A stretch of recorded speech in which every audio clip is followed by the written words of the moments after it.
कर्मों का खेल। आखिर अच्छे कर्मों का फल अच्छा और बुरे कर्मों का फल बुरा कैसे होता है? बहुत समय पहले की बात है।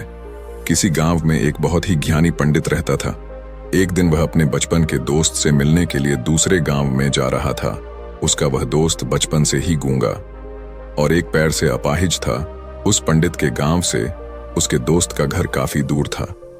वहां जाने के लिए बीच बीच में कई सारे छोटे छोटे गांव पड़ते थे। पंडित रास्ते में अपनी धुन में चला जा रहा था।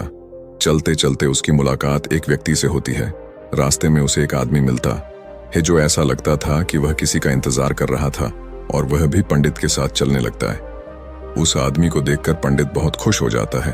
उसने सोचा, चलो अच्छा हुआ, साथ साथ चलने से उसका सफर आसानी से कट जाएगा। बात की शुरुआत करने के लिए उस पंडित ने उस व्यक्ति से उसका नाम पूछा तो उसने अपना नाम धर्मराज बताया। पंडित को यह नाम कुछ अजीब सा लगता है, लेकिन उसने नाम के विषय में कुछ और पूछना उचित नहीं समझा। दोनों धीरे धीरे साथ में चल रहे थे। तभी रास्ते में एक गांव आता है। गांव का प्रवेश द्वार आते ही धर्मराज ने पंडित से कहा, तुम आगे चलो, मुझे इस गांव में एक काम है, मैं तुमसे आगे मिलता हूं। पंडित ने कहा, ठीक है। वह आगे रास्ते में चल देता है। कुछ देर बाद उस गांव में खबर फैली कि एक व्यक्ति को सांड ने अपनी सींग में फंसाकर मार दिया है। जैसे ही सांड ने उस व्यक्ति को मारा, ठीक कुछ ही देर में धर्मराज पंडित के पास आ गया और फिर दोनों चलना शुरू कर देते हैं और चलते चलते एक दूसरे गांव के द्वार पर पहुंच जाते हैं। उस गांव के बाहर एक बड़ा और विशाल मंदिर बना हुआ था। वहां पर आराम करने की सुविधा काफी बढ़िया लग रही थी। पंडित के दोस्त का घर अभी वहां से बहुत दूर था और रात भी होने वाली थी, तो पंडित ने धर्मराज से कहा, रात होने वाली है, पूरे दिन चलते चलते थक भी चुके हैं और भूख भी लग रही है, तो यहाँ पर भोजन करके यहीं पर हम विश्राम कर लेते हैं, फिर सुबह के समय आराम से आगे की यात्रा जारी करेंगे। धर्मराज ने कहा, ठीक है, मुझे इस गांव में किसी को कुछ जरूरी सामान देने जाना है, तुम भोजन करके आराम करो, मैं बाद में आकर भोजन कर लूंगा। इतना कहकर वह वहां से चला जाता है। लेकिन उसके जाने के कुछ समय बाद, कुछ ही देर बाद धुआं उठता हुआ दिखाई देता है और देखते ही देखते पूरे गांव में आग लग जाती है। पंडित ने हैरानी से सोचा कि यह धर्मराज जहां भी जाता है वहां कोई ना कोई अनहोनी जरूर हो जाती है, कुछ तो गड़बड़ है इस व्यक्ति में। लेकिन पंडित ने रात्रि में धर्मराज से कुछ भी पूछना उचित नहीं समझा और वे दोनों सो गए। सुबह होते ही दोनों फिर से अपनी यात्रा शुरू कर देते हैं।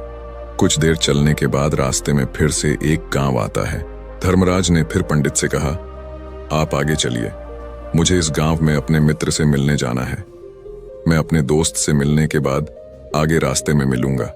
यह कहकर धर्मराज वहां से चला गया, लेकिन पंडित इस बार आगे नहीं गया। वहीं खड़ा होकर धर्मराज को देखता रहा कि वह कहां जा रहा है और क्या करता है।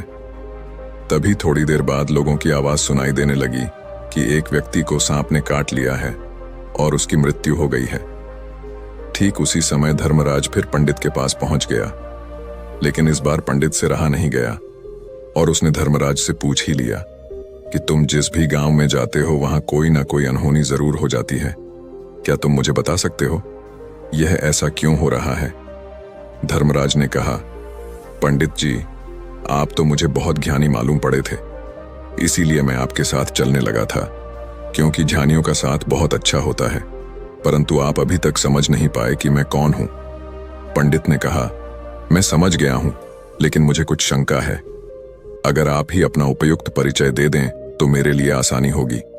तब धर्मराज ने जवाब दिया कि मैं यमदूत हूं और यमराज की आज्ञा से उन लोगों के प्राण हरण करता हूं जिनकी उम्र पूरी हो चुकी है। हालांकि पंडित को पहले से ही इस बात की आशंका थी, फिर भी धर्मराज के मुंह से यह बातें सुनकर वह घबरा गया। लेकिन वह हिम्मत करके पूछता है कि अगर तुम सच में यमदूत हो तो मुझे बताओ, अगली मृत्यु किसकी है?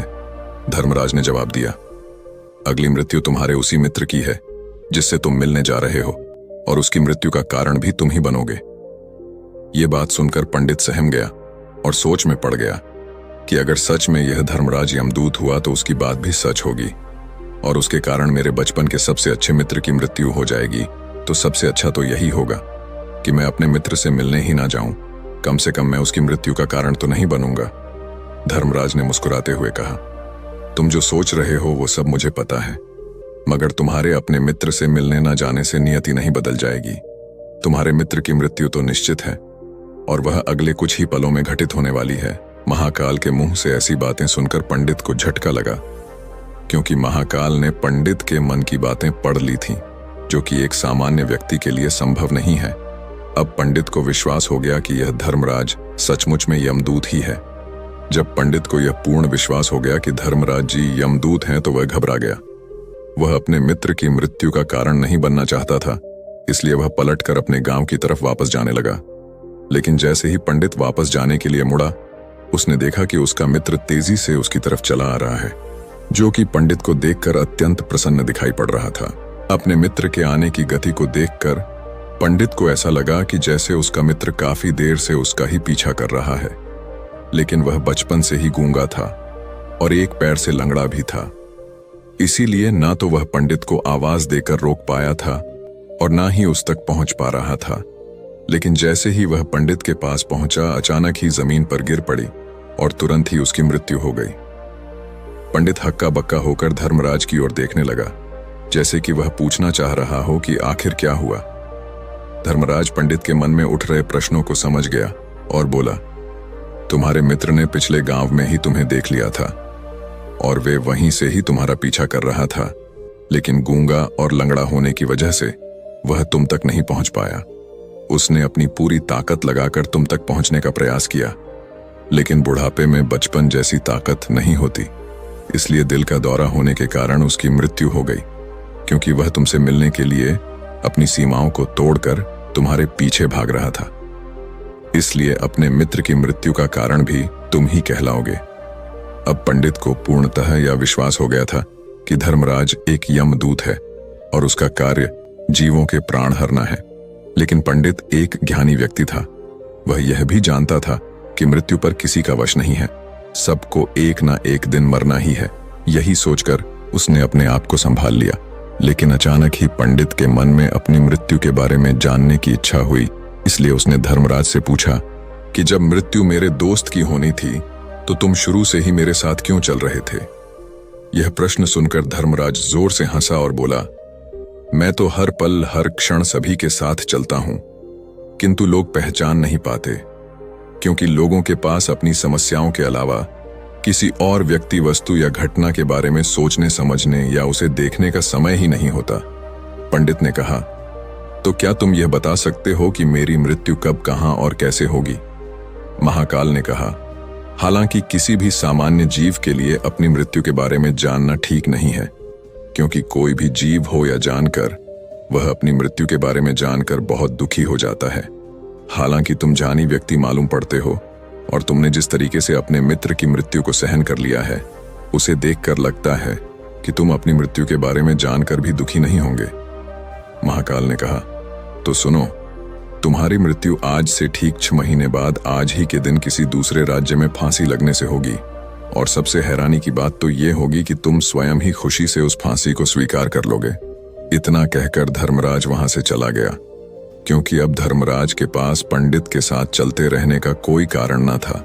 इसके बाद पंडित ने अपने मित्र के शरीर का अंतिम संस्कार किया और यथाशक्ति उसके क्रियाकर्म करके अपने गांव वापस आ गया। लेकिन कोई व्यक्ति कितना भी ज्ञानी क्यों ना हो, अपनी मृत्यु के बारे में जानकर दुखी तो होता ही है और मृत्यु से बचने का कोई ना कोई उपाय भी खोजता है। तो पंडित ने भी वही किया। क्योंकि पंडित विद्वान था, इसलिए उसकी पहचान उस राज्य के राजा तक थी। पंडित ने सोचा कि राजा के पास तो कई सारे ज्ञानी मंत्री हैं, वह मेरी मृत्यु से संबंधित समस्या का कोई ना कोई समाधान निकाल ही लेंगे। पंडित यही सब सोचता हुआ राज दरबार में पहुंच जाता है और राजा से सारी घटना के बारे में बताता है। राजा ने अपने मंत्रियों को सारी समस्या बताई और उनसे सलाह मांगी। अंत में सभी ने विचार विमर्श करके कहा, अगर पंडित की बात सही है तो उसकी मृत्यु भी 6 महीने बाद ही होगी, लेकिन मृत्यु तो तब होगी जब वह किसी दूसरे राज्य में जाएगा। यदि वह किसी दूसरे राज्य में जाए ही ना, तो मृत्यु ही नहीं होगी। मंत्रियों की यह सलाह राजा को भी सही लगी।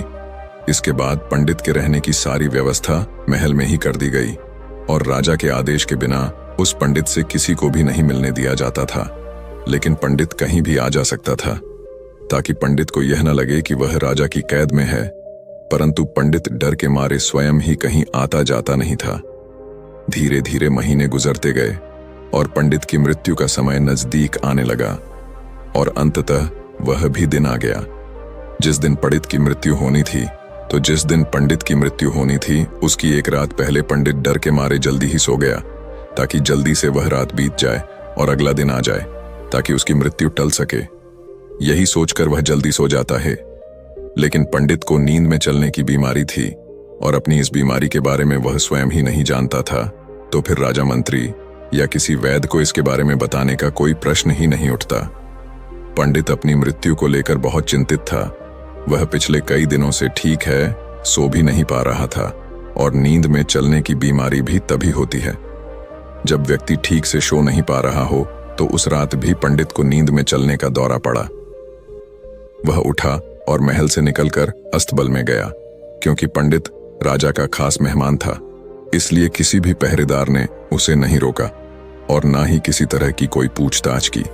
अस्तबल में पहुंचकर वह सबसे तेज चलने वाले घोड़े की पीठ पर सवार होकर नींद में ही अपने राज्य की सीमा से बाहर दूसरे पड़ोसी राज्य में चला गया। इतना ही नहीं, वह दूसरे राज्य के राजा के महल में पहुंच गया। उस महल के पहरेदार ने भी उसे नहीं रोका और ना ही कोई पूछताछ की। सभी लोग रात्रि का अंतिम प्रहार होने के कारण गहरी नींद में थे। वह पंडित सीधे राजा के सैन्य कक्ष में पहुंचा जहां राजा और रानी सो रहे थे। वह पंडित वहीं जाकर सो गया। सुबह हुई तो राजा ने पंडित को रानी के बगल में सोया हुआ देखा तो राजा बहुत क्रोधित हो गया।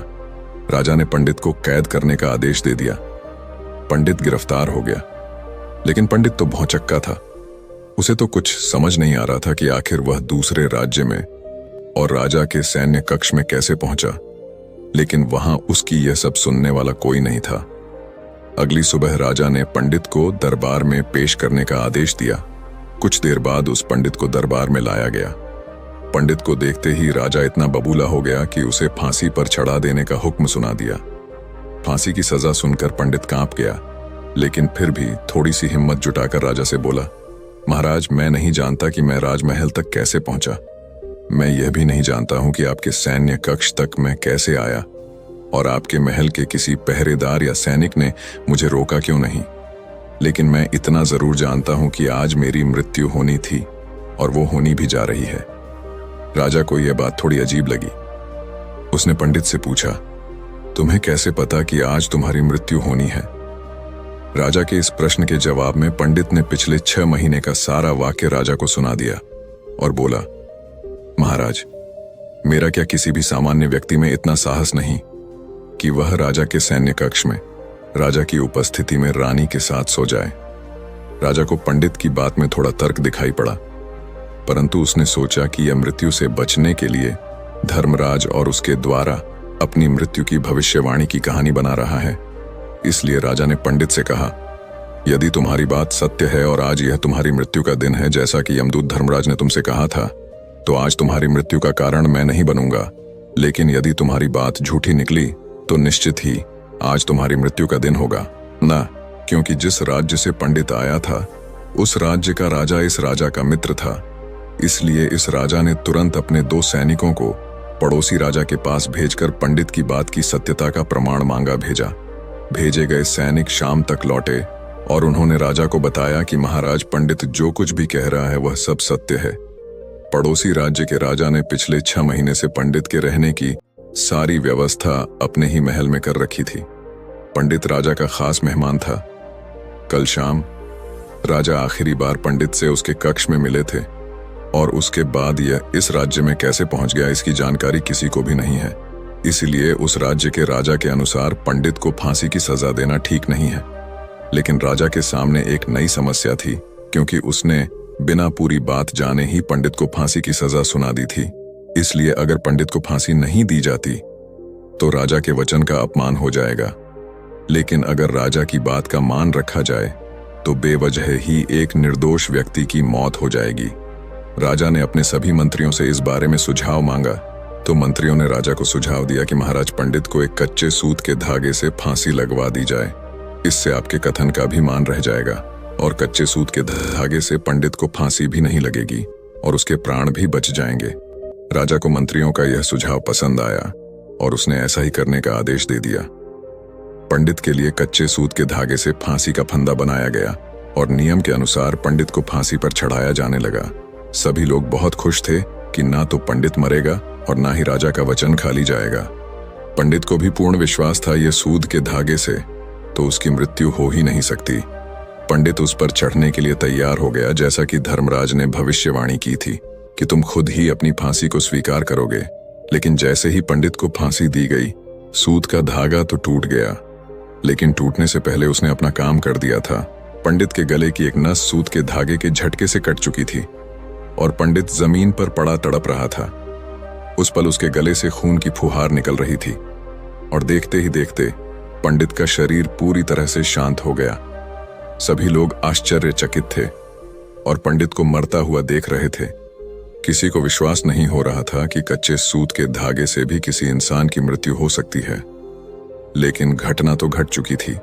नियति ने अपना काम कर दिया था और धर्मराज की भविष्यवाणी सच हो चुकी थी।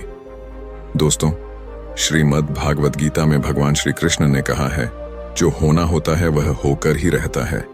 हम चाहे कितनी ही सावधानी बरते, कितना ही उपाय कर लें, लेकिन घटना और घटना की पूरी प्रणाली पहले से ही तय होती है, जिसे हम थोड़ा सा भी इधर उधर नहीं कर सकते हैं।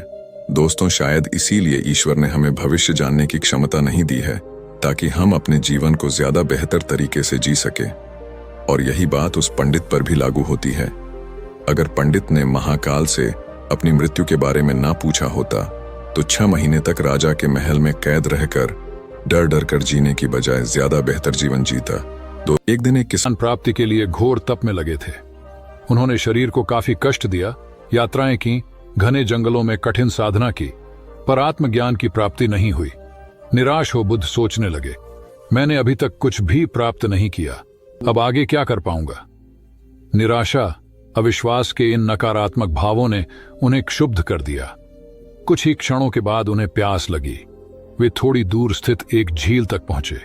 वहां उन्होंने एक दृश्य देखा कि एक नन्ही सी गिलहरी के 2 बच्चे झील में डूब गए। पहले तो वह गिलहरी जड़वत बैठी रही, फिर कुछ देर बाद उठकर झील के पास गई, अपना सारा शरीर झील के पानी में भिगोया और फिर बाहर आकर पानी झाड़ने लगी। ऐसा वह बार बार करने लगी। बुद्ध सोचने लगे कि इस गिलहरी का प्रयास कितना मूर्खतापूर्ण है। क्या कभी यह इस झील को सुखा सकेगी? किंतु गिलहरी का यह क्रम लगातार जारी था। बुद्ध को लगा मानो गिलहरी कह रही हो कि यह झील कभी खाली होगी या नहीं, यह मैं नहीं जानती, किंतु मैं अपना प्रयास नहीं छोड़ूंगी।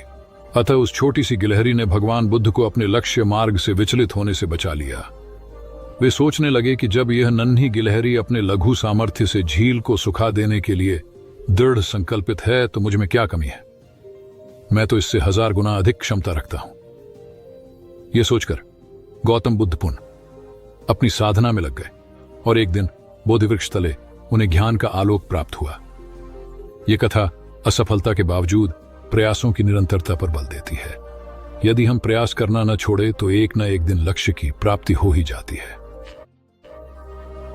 बुद्ध अपने साधना काल में एक निर्जन स्थान पर ध्यान मग्न बैठे थे। इसी स्थान पर एक यक्ष का वास था। ये बात बुद्ध को झांत नहीं थी। वे तो वहां पहुंचे और शांत वातावरण देखकर ध्यान मग्न हो गए। उस समय यक्ष वहां पर नहीं था। रात होने पर जब वह आया तो उस स्थान पर एक अनजान व्यक्ति को देखकर आग बबूला हो गया। बड़े जोर से वह दहाड़ा, किंतु बुद्ध का ध्यान भंग नहीं हुआ। यक्ष ने उन्हें हाथी का रूप धारण कर डराना चाहा, किंतु बुद्ध यथावत ध्यान मग्न बैठे रहे। उसने बुद्ध को डराने के लिए क्रमशः शेर, चीता, बाघ आदि का रूप धारण किया, किंतु बुद्ध अविचलित ही बने रहे। अंत में उसने भयंकर विषधर का रूप धारण कर उनके पैर के अंगूठे को ढंस लिया, किंतु बुद्ध पर उसके विष का भी कोई असर नहीं हुआ। वे अब भी अप्रभावित रहे। विषधर उनके शरीर पर चढ़ गया और उनके गले से लिपटकर उन्हें जोरों से काट लिया, लेकिन इतने प्रयासों के बावजूद भी बुद्ध की साधना को भंग नहीं कर पाया। थक हार कर नीचे उतर आया और उनसे कुछ कदमों की दूरी पर लेटकर अपनी थकान उतारने लगा। ध्यान पूर्ण होने पर बुद्ध ने उसकी तरफ देखा और उसे बहुत स्नेह से दुलारा। उनका निश्चल प्रेम देखकर सर्प का विष अमृत बन गया और यक्ष ने श्रद्धापूर्वक बुद्ध को नमन किया। कहानी का सार यह है कि मन की कलुषता पर एकाग्रता, स्नेह और संभव से ही विजय प्राप्त की जा सकती है। बौद्ध भिक्षु बोधि धर्म भ्रमण करते हुए एक गांव में पहुंचे। लोग उनका बहुत आदर करते थे। बोधि धर्म व उनके शिष्यों का ग्रामीणों ने हार्दिक सत्कार किया और फिर उनके पवित्र वचनों को सुनने के लिए उनके आसपास एकत्रित हो गए। बोधि धर्म लोगों को धर्म और आचरण विषयक अच्छी बातें सरल भाषा में समझाने लगे। तभी वहां एक व्यक्ति आया और बोधि धर्म को अपशब्द कहने लगा। उपस्थित जनसमूह ने उसे रोकने का बहुत प्रयास किया, किंतु वह नहीं माना तथा अनवरत बोधि धर्म को बुरा भला कहता रहा। लोगों ने कहा कि महाराज, ये व्यक्ति कितना उद्दंड है, निरर्थक ही आपको अपशब्द कह रहा है। बोधि धर्म उस व्यक्ति के इस आचरण पर कदापि क्रोधित नहीं हुए और लोगों से बोले कि यह भविष्य में मेरा सबसे बड़ा भक्त बनने वाला है। लोगों ने पूछा कि कैसे? बोधि धर्म ने उत्तर दिया, कोई कुम्हार के यहां घड़ा लेने जाता है तो घड़े को बजाकर देखा जाता है कि वह फूटा हुआ तो नहीं है। जब 1-2 रुपए के घड़े को कोई इतनी परख कर सकता है तो भला जिसे गुरु मानना है उसे 10-20 गालियां दिए बगैर कैसे पहचानेगा? पहले वह परीक्षा लेगा कि गुरु में धैर्य, आक्रोश व समता भाव कितना है। यह जानने के बाद ही तो वह गुरु को स्वीकारेगा। इसलिए यह व्यक्ति मुझे निरर्थक ही अपशब्द नहीं कह रहा है और आगे चलकर वास्तव में वह व्यक्ति बोधि धर्म का सबसे बड़ा भक्त बना। किसी को शिक्षा देने से पूर्व स्वयं का आचरण भी तदनुरूप होना चाहिए, तभी गुरु का महान पद मिलता है। वस्तुतः गुरु की गुरुता तभी स्वीकारी जाती है जबकि उसमें सदाचरण के सभी लक्षण मौजूद हों। महात्मा गौतम बुद्ध के श्रावस्ती में प्रवचन चल रहे थे। प्रवचन में नित्य ही बड़ी संख्या में लोग आते और विविध महत्वपूर्ण व गंभीर विषयों पर बुद्ध से ज्ञान ग्रहण करते। बुद्ध का शिष्य वर्ग भी काफी विशाल था, जो प्रवचन स्थल की व्यवस्था संभालता और बुद्ध की सेवा में सदैव तत्पर रहता। एक बार रात के समय महात्मा बुद्ध प्रवचन दे रहे थे। सदैव की भांति काफी लोग उनके प्रवचन सुन रहे थे।